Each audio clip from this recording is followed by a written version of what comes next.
gente, aqui é a Vicky do Jogando Livro pela Capa e a gente tá aqui pra mais um vídeo do canal. Antes de tudo, aperta o sininho aqui e se inscreve que vem muita coisa legal por aí. Vamos lá? Solta a vinheta.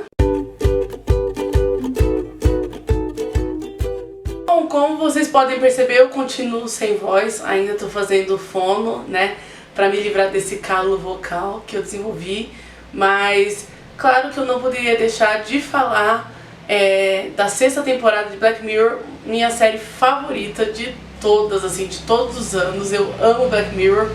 Aliás, eu tô devendo fazer um vídeo com meus top, sei lá, 5 ou até top 10 episódios de todas as temporadas, mas a gente vai deixar isso pra depois. Hoje a gente tá aqui pra falar especificamente da sexta temporada que saiu semana passada na Netflix. Assim como todas as temporadas produzidas pela Netflix, cada episódio da quinta temporada é dirigido por uma pessoa diferente, que eu acho bem legal porque isso abrange cada vez mais o tema e deixa diferentes pontos de vista, né? A gente vê vários tipos de direção, vários estilos, eu acho isso muito legal.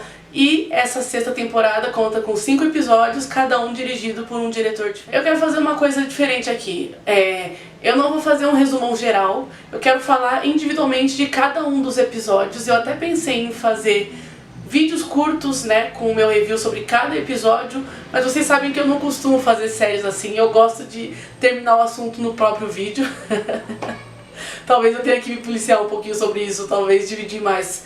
Mas nesse momento eu acho que é importante, eu quero falar dessa temporada porque a gente tem muitos outros vídeos que eu quero gravar e falar pra vocês e eu acho que compactar tudo em um vídeo só é melhor pra mim. Então vamos lá. A gente vai falar hoje sobre os 5 episódios dessa nova temporada, vou falar o que eu achei e falar minhas teorias pra vocês. No balanço, assim, eu gostei muito da temporada, de verdade, não é meme. Eu gostei, eu sei que dividiu opiniões e ainda vai dividir opiniões de quem não assistiu, mas pessoalmente eu achei uma temporada muito boa e muito diferente de tudo que a gente já tinha visto antes na antologia em geral. Eu começo esse vídeo dizendo que eu vi muita gente reclamando da falta de tecnologia dessa temporada. E eu já falo que eu discordo totalmente, mas eu vou especificar em cada episódio por que esse argumento de que faltou tecnologia ou que não tá muito Black Mirror cai por terra. Eu entendo o estranhamento da falta de tecnologias futuristas, mas vale lembrar que nós já tivemos episódios anteriores, até na própria primeira temporada, como por exemplo National Anthem, que a única tecnologia eram as redes sociais e televisão. Isso não é uma tecnologia futurista, a gente está falando do presente. Então muita gente acaba pensando em coisas mais esdrúxulas, tipo a tecnologia de nosedive, por exemplo, ou a tecnologia de San Junipero. Muita gente vai além, assim, e pensar no futuro. Muitas temporadas da Netflix já abordaram diversas tecnologias diferentes que não são futuristas. A gente teve televisão, como eu já especifiquei, a gente teve só as redes sociais e webcams, como em Shut Up and Dance, da terceira temporada. Então não. Tecnologia não é só o que é futurista e as pessoas têm dificuldade de entender isso. Até um livro, muita gente não para pra pensar que um livro escrito em algum momento chegou a ser tecnologia, em um tempo em que as histórias eram contadas de boca a boca. Então, tipo, tudo que a gente usa de comunicação, né, tudo que a gente vê com mídia é uma tecnologia. Mesmo que ela não seja tipo, esdrúxula, super futurista, é uma tecnologia. E é isso que eu vou contar e destrinchar falando sobre cada um dos episódios dessa nova temporada. Começando então pelo primeiro episódio da sexta temporada, que é Joan is Awful, ou A Joan é Péssima. Gente, esse foi de longe um dos episódios mais meta de todas as temporadas que a gente viu até hoje, né, de Black Mirror. Eu achei assim, genial, mas eu acredito que esse episódio foi bem divisivo entre meus amigos, né, que eu vi. E eu tô vendo que ele vai ser bem divisivo por muitos anos ainda. Tem gente que odiou, tem gente que amou.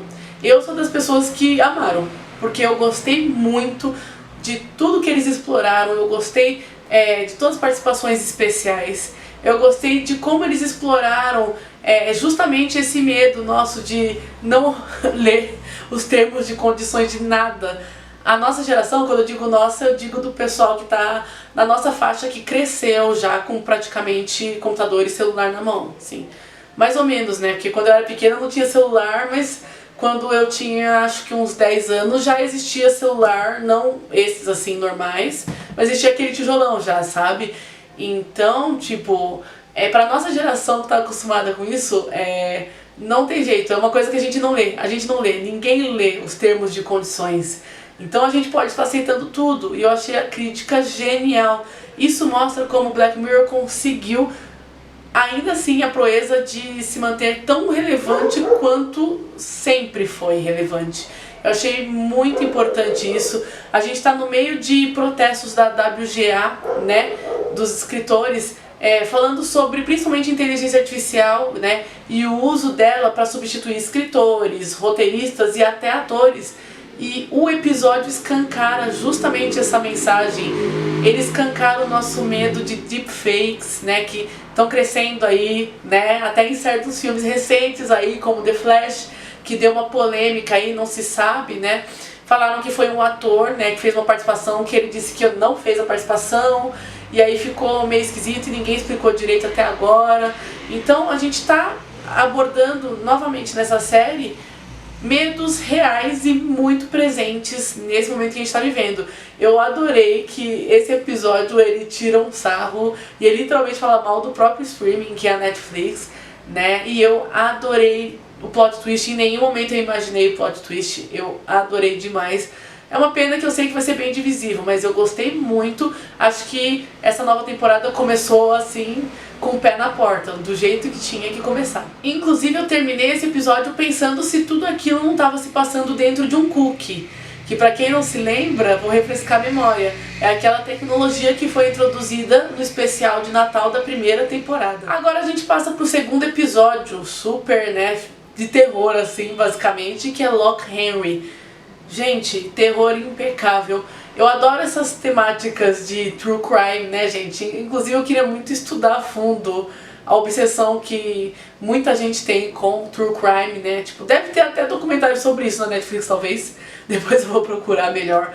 Mas mais um episódio que critica a própria Netflix, que inclusive também ganhou prêmio por true crime, sendo que as famílias, né, das vítimas de serial killers não concordaram e mesmo assim o streaming produziu. Eu achei que isso é mais uma parte meta e eu acho que novamente Black Mirror vem aí pra tocar nessa ferida. Eu gostei muito que eles abordam como você mexer em true crime. Às vezes ele é importante você cavar, né? Aliás, desenterrar algumas histórias, mas como ao mesmo tempo isso acaba com a vida das pessoas envolvidas, quando tem gente da família ou conhecidos envolvidos. E o que eu achei bem legal foi o easter egg de San Junipero, porque a gente vê nesse momento aqui da premiação, né, do documentário do Lock Henry, que tem um documentário chamado Eutanásia, uma história de Junipero, né? Então, tipo, a gente vê que tá tudo interligado. Por mais que as pessoas falem, não tem nada a ver com o resto, essa temporada inteira, gente, tá muito Black Mirror, sim. E aí muita gente vai me perguntar, mas Vicky, cadê a tecnologia de Lock Henry?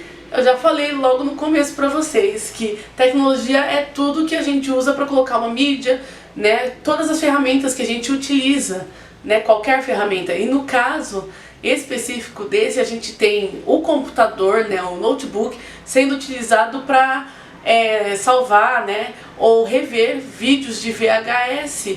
Então sim, a gente tem a tecnologia, é uma tecnologia muito presente. E vale lembrar, eu falei, não precisa ser futurista. A gente está vendo no mesmo episódio uma tecnologia presente, né, não VHS, mas notebook, uma tecnologia antiga que é o VHS e uma tecnologia futurista, que é a possibilidade da eutanásia futurista de San Junipero. Tudo isso em um episódio só. Então não tem como falar que não é Black Mirror. É super Black Mirror, sim. E eu gostei muito desse episódio. Eu poderia assistir uma temporada inteira com essa vibe. E eu gostei que eles voltaram àquelas raízes super britânicas que a gente estava acostumado da primeira temporada nesse episódio. Gostei muito do que eu vi. E eu volto a repetir. Black Mirror, ele é sobre tecnologia? Sim. Ele não é sobre tecnologia? Também sim, porque na verdade o Black Mirror ele só usa a ideia da tecnologia para mostrar o lado obscuro humano, do que a gente faz com essa tecnologia, pro bem ou pro mal. Então eu realmente acho que esse episódio ele acertou em trazer essa temática que é a essência de Black Mirror pra série. E Locke Henry ainda traz outro ponto, transformar a dor do outro em espetáculo. E onde a gente já viu isso? Né? White Bear. A gente vê a dor do outro ser transformada em espetáculo para consumo. E eu acho isso muito, né? Vira entretenimento, a dor do outro vira entretenimento. Então, gente, não tem nada mais Black Mirror que isso. O próprio episódio também dá uma cutucada nos próprios fãs de True Crime e na obsessão deles pela temática. Eu achei que foi um episódio que atirou pra todos os lados, assim, tipo, olha, você, sabe? Por isso que eu achei que foi um dos melhores de toda essa sexta temporada. E agora a gente fala sobre o terceiro episódio, Beyond the Sea. Tava super no hype pra assistir, porque eu adoro o trabalho do Aaron Paul. Confesso que eu não assisti muitas coisas dele, além de Breaking Bad, mas eu amei ver a evolução dele como ator, e ele dá um show mesmo nesse episódio de Black Mirror, que também foi um dos mais Black Mirrors dessa temporada. Assim, eu já vi essa tecnologia antes, todos nós já vimos essa tecnologia de que tem alguém dormindo lá no espaço, enquanto uma duplicata ou um clone, sei lá, dele está na Terra, sabe? E assim, a gente já viu esse tema, mas não dessa forma que abordaram no episódio. Por mais que eu tenha achado ele meio arrastado em alguns momentos, eu gostei muito do desenvolvimento, as atuações estão excelentes. E eu adoro essa pegada de um passado alternativo onde tecnologia já existia, sabe? Eu achei isso muito genial. E o plot twist do final, que não foi bem um twist, foi o que acontece, assim, né? E o que aconteceu pra ficar, assim, tipo, em choque, realmente me pegou e eu falei, caramba! Eu terminei esse episódio tão melancólico quanto eu terminei assistindo o episódio do Natal especial, sabe? Eu fiquei assim, cara, não acredito nisso. Muito bom, obra de arte, cinematografia excelente, fotografia muito boa. Esse episódio é puro ouro, assim. Pena que ele também vai dividir opiniões talvez pelo ritmo, mas eu gostei muito. E agora a gente vai pro polêmico Maisie Day, né? Episódio que muita gente de verdade odiou. Eu ainda não sei dizer se eu odiei. Eu não odiei, mas também não gostei muito. Eu fiquei bem, assim, médio. É assim, eu gostei da temática, mas não gostei da execução de como foi mostrada a história. E realmente, estranha um pouco essa pegada do sobrenatural. A gente vai falar de sobrenatural ainda mais nessa temporada, só que nesse episódio, assim, não sei se o lado sobrenatural ajudou ou se piorou a história. Assim, eu gosto muito das Zazie Beetz, todo mundo sabe, adoro ela como Domino, adoro ela em Atlanta. E eu acho que ela é uma excelente atriz, só que eu acho que ela não entregou tudo que ela é capaz de entregar nesse episódio, apesar de que ela está muito bem sim. Em alguns momentos ela me lembra até o filme do Abutre, né, dos paparazzis. Tipo, tanto que a gente vê a falta de empatia que ela tem pelos objetos que ela está fotografando, né, como paparazzi, a falta de humanidade, né, um pouco, sabe? Que nem o Abutre mesmo. Então eu achei que, assim, ela tá bem, mas por conta de algumas atuações péssimas, o episódio ele fica muito abaixo da média de todos que a gente já tinha visto em todas as temporadas. Tem um episódio que eu não suporto, que é The Wall do Moment, apesar de ser super real, eu não gosto desse episódio. E Maisie Day pra mim tá assim, eu não gostei assim, mas pelo menos eu gostei um pouquinho mais desse, mas mesmo assim não foi suficiente pra falar, nossa, que excelente. Gostei da virada do twist lá do, né, ser sobrenatural. Sim, achei interessante, mas não gostei da forma que foi trazido e acho que poderia ter sido muito melhor. Pra mim foi isso aqui que amargou um pouquinho essa nova temporada, mas não estragou totalmente pra mim. Mas pelo menos o plot twist foi surpreendente. Eu não imaginava em nenhum milhão de anos ver um tipo de narrativa dessa sendo tratada em Black Mirror. Então achei interessante. É importante a mensagem que a gente fala novamente de tecnologia, né, de câmera, de paparazzi, de como as celebridades são tratadas como se elas não fossem humanas, como tipo, essa pessoa é pública, então eu tenho direito a fazer o que eu quiser com essa pessoa. Isso é tecnologia, é uma coisa que é super discutida nas redes sociais e até relacionamentos parasociais entre celebridades e paparazzis, celebridades e fãs. Isso é abordado e isso é uma coisa que a gente tem discutido muito na internet e no mundo real hoje. Então é um tema importante de ser discutido, só que eu acho que a execução deixou a desejar. E pra fechar, a gente fala dessa obra-prima que é Demon 79. Demônio 79 é o último episódio da temporada. Eu achei maravilhoso, obra de arte, eu achei genial. Pra mim, né? Eu sei que vai dividir as opiniões também, porque é muito fora de Black Mirror. Mas vamos lá, logo no começo esse episódio diz A Red Mirror Film. Então, eu acredito, né, uma teoria minha é que eles querem expandir um pouco Black Mirror para uma nova antologia, sendo essa antologia de terror. E o começo foi Maze Day e Demônio 76. Eu acho que esse foi só o começo. Apesar de que só Demônio 76 tem o Red Mirror escrito, né? Red Mirror, aliás, espelho de sangue, né? Se você for pensar. Isso são teorias minhas, mas vai ser muito legal se eles expandirem realmente a antologia. Eu acho isso muito legal. Eu tenho muitas teorias sobre esse episódio, então vai ser a parte mais longa desse vídeo. Mas, enfim, a gente vai discutir várias teorias, mas eu já começo dizendo que eu amei. E principalmente assim, adorei a química entre os dois personagens principais, a Nida, que é a protagonista, e o Gaap, que é o melhor amigo demônio dela. Que sintonia de milhões. Mais uma vez a gente tá vendo um episódio que se passa num passado onde ainda não existe internet, nem celular, nem nada disso, né? A gente acompanha uma imigrante indiana que sofre muito racismo e xenofobia na Inglaterra. Como todo mundo sabe, isso é muito real, da vida real mesmo, até hoje por lá, sabe? Não tem como, né? Quem colonizou a Índia, não tem jeito. É muito triste pensar como isso acontece. Você não tem como não simpatizar com a protagonista, porque você também, assim como ela, quer acabar com a vida do pessoal que é racista com ela. E a gente vê ela tendo aqueles devaneios que ela imagina fazendo coisas horríveis, só que ela nunca faz nada. E eu acho isso muito importante, que depois a gente vai abordar depois. Mas enfim, como episódio, novamente, a tecnologia aí é outra coisa que a gente vai falar mais pra frente, porque aqui a gente só tem o telefone também e a televisão. Em alguns momentos esse episódio até lembrou da minha infância, porque eu tinha uma amiga na escola que ela é chinesa. E em algum momento sempre tinha as crianças, né? Nem preciso descrever quais tipos de criança, né? Mas sempre estavam reclamando de ai, olha só a coisa que ela tá trazendo pra comer. Então, tipo, eu lembrei muito dessas cenas da minha infância com a minha amiga, né? E desse momento que acontece com a Nida. Você fica com muita raiva de tudo que acontece com ela e do povo que é super racista com ela. E você quer que ela realmente se vingue das pessoas, sabe?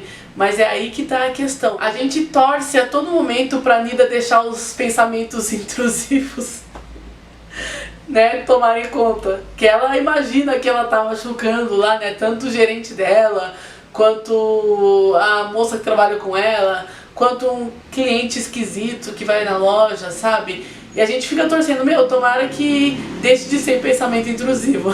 E é num desses momentos que o chefe dela acaba mandando ela ir comer no porão, gente. Não tem coisa pior, olha que absurdo isso. Quando você entende as implicações, ainda mais desse contexto, né, de um homem inglês, cishet branco, mandando uma mulher indiana, naquela época, comer no porão, gente... Nossa, se eu fosse a Nida nesse momento, eu ia ter um dia de fúria. E é mais ou menos isso que acontece. Ela tá lá no porão e ela encontra um objeto não identificado. No começo eu não tava identificando muito o que era aquele símbolo, eu falei, o que será isso aí, sabe? Mas quando você preenche a figura, você fala, peraí, a gente já viu esse símbolo antes. E é aí que começa o Black Mirror. E pra quem se lembra, aquele símbolo do White Bear não é só um símbolo, era uma tatuagem do extremista que fez aquele crime que acontece, né, junto com a Victoria na temporada do White Bear. Então, tipo, eu falei, pera lá, tem alguma coisa aí. Guarda essa informação porque mais pra frente a gente vai voltar a falar disso. Eu não vou resumir o episódio inteiro porque eu acho que as pessoas têm que assistir, assistam. Mas a partir de agora a gente vai abordar muitos spoilers, então se você não assistiu ainda, para de assistir o vídeo aqui e aí depois você volta. Mas se você assistiu, né, vamos lá se preparar para a contagem de spoilers em 3, 2, 1. Eu achei esse episódio puro suco de Black Mirror. Tem gente que vai falar que não. Eles mesmos vão falar, é uma produção Red Mirror. Mas, gente, puro suco de Black Mirror. O jornal, a forma que ele é usado, a forma em que o medo do crescimento de uma extrema direita na Inglaterra. Isso é muito Black Mirror, isso é abordado. E a gente vê isso, não só apenas isso, eu não tô falando Black Mirror de boca pra fora. A gente vai ter cenas que eu vou especificar aqui, que são literalmente a mostra de que isso acontece um pouquinho antes dos eventos que a gente conhece de Black Mirror. A gente vê que essa Nida, ela faz amizade com um demônio chamado Gap, que, meu Deus, que sintonia, eu já tinha falado isso, mas a gente entra novamente naquele dilema. Uma pessoa que faz parte de um grupo minoritário tem a chave nas mãos para salvar o mundo ou para destruir ele por completo. Onde a gente viu esse dilema? Em Batem a Porta, que inclusive tem crítica aqui no canal, depois procurem aqui, acho que o vídeo vai aparecer aqui ou aqui, eu vou colocar depois para vocês verem, mas a gente entra novamente nesse dilema, né? Uma pessoa que faz parte de uma minoria, que é tratada como pária, ela vai ter que salvar o mundo. Então a gente entra novamente nessa temática. Sim, vamos falar. Eu tinha várias teorias sobre a tecnologia abordada. Eu geralmente costumo assistir os episódios, quando assim me interessam muito, eu assisto 2 vezes pelo menos, para poder absorver todas as mensagens. E eu descobri muitas coisas e muitos símbolos que eu quero contar aqui para vocês, que podem mudar totalmente a sua perspectiva desse episódio. Já começo falando que a gente viu aquele símbolo do extremista que eu falei, naquela pecinha que a Nida acha, né, que é o que ela usa pra chamar o demônio pra Terra, né. No momento eu fiquei, será que é tecnologia demônio? Né, porque em algum momento o Gap, ele até fala, não, a gente gosta daquele político ali, porque aquela pessoa é uma pessoa que o povo gosta muito lá no inferno. E eu fiquei pensando, quem apresentou essas tecnologias de Black Mirror? Quem trouxe essas tecnologias para um cara que expandiria, né, isso? E aí a gente começa a pensar, quando o Gap, ele faz ela ter uma visão do futuro e até do passado das pessoas, a gente vê que o olho da Nida fica assim, ó. E aí eu parei pra pensar, eu já vi isso antes. E não deu outra, gente, do próprio Black Mirror.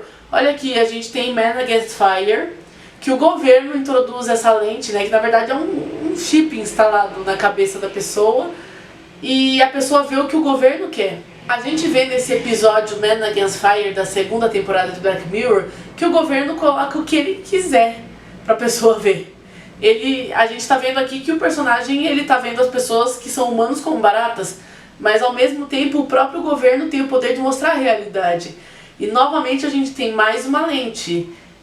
Na primeira temporada em Entire History of You. Aliás, um dos melhores episódios da história de Black Mirror. Excelente. A gente tá vendo essa mesma tecnologia. E aí eu fiquei pensando, peraí, esse olho aqui... Será que... Aí eu pensei, será que eles estão indo pelo lado religioso? Que a tecnologia talvez tenha sido entregue para os humanos por uma outra coisa que não é humana? Eu não sei muito de religião, tá, gente? Eu não sou religiosa. Então eu fiquei pensando, será que é aquela interpretação de que anjos ou demônios na verdade são o que a gente chama de alienígena? Mas eu falei, não, Black Mirror não ia pra esse lado, né? Só que eu tô falando, a gente tá em Red Mirror, é uma nova interpretação. Então eu pensei, em nenhum momento eu duvidei da existência do Gap ou de que tudo estava acontecendo. Até a partir de um momento específico que começou a virar minha chave, e eu tenho certeza que vai virar a chave na cabeça de vocês também. Quando a gente acompanha a Nida prevendo o futuro, né, vendo o que vai acontecer se aquele candidato ganhar, a gente vê muitas das tecnologias que foram abordadas em todas as temporadas. A gente vê aqueles cachorros robô, né? A gente vê o símbolo do White Bear, que acaba sendo o símbolo da Britânia, que é teoricamente o país, né, fictício que a gente vê lá. A gente vê até o nome do canal que faz a reportagem, que é o mesmo canal que faz a transmissão ao vivo daquela coisa horrorosa do National Anthem da primeira temporada. Então, tipo, tá tudo interligado. E a gente vê uma pessoa do passado vendo todas as tecnologias que vão chegar se aquele político super conservador chegar ao poder. E ela fala, não, eu não posso deixar isso acontecer. Agora que eu vou virar a chavinha da cabeça de vocês, assim como virou a minha cabeça e me deixou, tipo... A gente vê no começo a Nida lendo um livro chamado Visualização Criativa. Falando de forma leiga, tá, gente? Eu não sou da área de saúde nem de psicologia. Mas o que seria uma visualização criativa?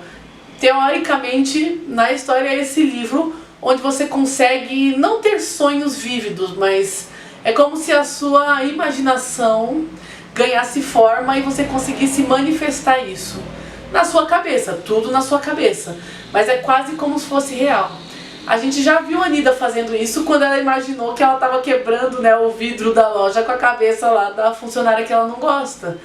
Então a gente viu que a Nida tem uma imaginação muito fértil. E agora, se vocês prestarem atenção em Lock Henry, de novo, segundo episódio dessa nova temporada, vocês vão ver que em um dos jornais a gente tá vendo o nome de Michael Smart, que é o político corrupto desse episódio. Então, ela não parou o apocalipse, mas também não parou o futuro. Eu comecei a pensar, será que tudo isso foi na cabeça dela? Não, eles não iam fazer esse clichê, né? Apesar de que todo mundo fala, eu odeio esse clichê de que tudo era um sonho no final, mas me conta aí nos dedos quantas produções usaram essa temática, porque eu posso garantir que você fala isso porque é o que todo mundo fala. Porque por mais que pareça clichê, é super raro de acontecer isso na mídia, de era tudo um sonho. É um clichê que as pessoas tentam evitar. Mas também não é só isso, a gente vai explorar isso um pouquinho mais daqui a pouco. A gente começa a pensar, peraí, então esse político ele conseguiu introduzir todas as tecnologias. Mas se a Nida estivesse só sonhando ou tendo imagens vívidas da cabeça, como é que ela ia saber de várias coisas? Tipo, como ela ia saber do que aquele cara fazia com a filha? Ou como que ela ia ver o que ia acontecer? Como ela ia manifestar o que ia acontecer no futuro com aquele político, se ele chegasse ao poder? Porque todas as tecnologias que ela viu naquela lente do Gap aconteceram de verdade no universo de Black Mirror. Então, tipo, a gente pensa que tudo que ela fez aconteceu. A gente vê que ela vai, ela faz tudo o que o Gap fala. Mas e se na verdade ela realmente matou 3 pessoas e na verdade o Gap é só um personagem que ela inventou usando as técnicas desse livro aí, pra simplesmente tirar a culpa do que ela fez? E se tudo isso desse episódio não tá se passando dentro de um ovo? Daquele episódio de Natal, né, da primeira temporada, que as pessoas ficavam presas no ovo. E se ela estiver pagando pelo que ela fez no episódio, né? E se isso realmente se passa no presente ou até num futuro não tão distante? E se ela tá revivendo todos os dias do passado dela nesse ovo? Foram várias teorias. Eu falei, se eles fizeram isso, esse vai ser o episódio mais Black Mirror de todos os Black Mirrors. Só que eu adorei que o episódio ele termina sem dar grandes explicações. Termina sem a gente saber se o demônio realmente existiu, se tudo aquilo aconteceu, ou se é tudo fruto da imaginação da Nida, né? Eu achei isso genial porque esse episódio ele abre várias interpretações pro lado sobrenatural, que é o Red Mirror, né, o espelho sangrento, na minha interpretação. E ele também abre espaço pro Black Mirror. E se ela é uma prisioneira? E se tudo que tá acontecendo já aconteceu de verdade, ela não conseguiu impedir, né? E ela tá no ovo. E a gente nunca vai saber. Eu acho que até o próprio episódio da primeira a gente fica pensando do ovo. Eu já falei pra vocês que o primeiro episódio dessa temporada me fez pensar, será que eles estão numa realidade alternativa? Será que eles estão na realidade do Hang the DJ, do primeiro episódio, que é aquele de várias... é um jogo, várias alternativas até você achar um mundo ideal? Será que é isso no primeiro episódio? Será que isso tem a ver com esse segundo? Ele é um jogo ou é a vida real? São muitas teorias, eu não tenho um desfecho para essa história, né? Eu vim aqui falar das minhas teorias pra vocês e perguntar o que vocês acham dessas teorias. A gente começa até a dar pano pra manga isso, esse episódio dá pano pra manga. Se foi sobrenatural, eu achei genial o desvio de Black Mirror, mesmo sendo muito Black Mirror e trazendo vários momentos icônicos de todos os episódios e tecnologias que já foram abordados. Mas se não foi, se foi um sonho e ela tá no ovo, esse é o episódio mais Black Mirror de todos os Black Mirrors. Independente disso, eu achei que foi genial esse episódio. Eu quero muito que vocês comentem aqui se vocês concordam com essas teorias, se vocês têm teorias próprias, o que vocês acharam dessa temporada no geral. Eu gostei muito, eu achei que foi uma temporada de altos e baixos, mas no caso o baixo foi Maisie Day mesmo, né? Apesar da mensagem importante, a execução foi péssima, mas em geral eu gostei muito muito demais dessa temporada. E eu queria, antes de terminar o vídeo, falar o que é Black Mirror pra mim, porque eu não acho que ele seja só a tela do celular. Eu acho que ele vai muito além da tela preta do celular, do notebook ou da televisão, ou até da câmera, né? Que como eu tô filmando aqui, vendo a tela negra da minha câmera, né? Da minha Canon. Não, eu acho que o Black Mirror, na verdade, é um espelho pro que há de mais sombrio na gente. Em todos os momentos a gente vê que não há empatia de personagens por outros. Aí acontece o que aconteceu em Lock Henry, acontece o que aconteceu em White Bear. Porque, por exemplo, em uma sociedade individualista, que é o que Black Mirror toca nessa mensagem, né, tipo, né, dessa sociedade narcisista, né, o que acontece, tipo, e daí que estão torturando a protagonista? Ela torturou uma criança. Ou tipo, e daí que o governo tá colocando lente nos soldados? Aquelas pessoas não são pessoas, são baratas. Sabe? Ou e daí que prenderam aquela mulher lá? Ela tava dando uma de louca numa festa. Sabe? Eu acho que o espelho negro é justamente essa abordagem. Não é sobre tecnologia, é sobre a exploração do lado mais obscuro, né, do comportamento humano, né? E eu acho que essa temporada ela acertou nessa mensagem, como todas as outras também, tiveram altos e baixos, mas eu acho que essa é a essência do Black Mirror. Ela aponta o espelho negro pra você. Esse é o espelho da Nida. A Nida era uma pessoa que ela parecia ser boa, ela era boa, mas como o próprio Gabi fala em um momento, você é uma pessoa que é corruptível. E ela literalmente deixa os pensamentos intrusivos dominarem. A gente não sabe se aconteceu na vida dela ou se na cabeça. Mas se for tudo na cabeça dela e ela realmente está presa num ovo, então uma pessoa realmente foi corruptível. O espelho negro é isso, ele mostra que qualquer um pode se corromper. E todas as temporadas abordam essa mesma temática. Então eu achei que isso foi o puro suco do Black Mirror e eu amei. Enfim, é isso. Coloque nos comentários, se eu fosse falar eu ia ficar 2 horas falando sobre isso. Mas enfim, eu quero ver a teoria de vocês. E a gente se vê então no próximo vídeo do canal. Tchau, tchau.